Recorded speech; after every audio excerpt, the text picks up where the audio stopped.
Jérusalem, on va encore quelques minutes avec vous, Emmanuel Navon, parce qu'on a souvent dit en Israël, finalement le problème aujourd'hui, c'est qu'il n'y a personne pour prendre la relève si Netanyahou venait à partir. C'est pour ça finalement que tout le monde a intérêt à le garder aujourd'hui au poste de Premier ministre. Est-ce que vous partagez ce soir toujours cette avis? Cette affirmation rappelle l'anecdote de ce criminel qui assassine ses parents et qui ensuite demande au juge, comme circonstance atténuante, le fait qu'il est orphelin.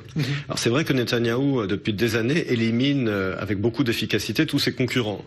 Et donc effectivement, il n'y a plus de concurrents parce qu'ils ont tous été éliminés. Mais jusqu'à quand est-ce qu'on va dire il n'y a pas de remplaçant? Personne n'est irremplaçable et puis personne n'est éternel. Est-ce qu'il faut qu'il reste au pouvoir? Est-ce qu'on va continuer à dire ça pendant 10 ans, 20 ans, 30 ans, 40 ans? Donc de toute façon, il faut, dans ces systèmes démocratiques, au bout d'un moment, des renouvellements. Le fait qu'il ait éliminé tout le monde et que lui-même s'entoure uniquement de gens médiocres qu'il admire, ça fait partie du problème, il faut bien dire la vérité.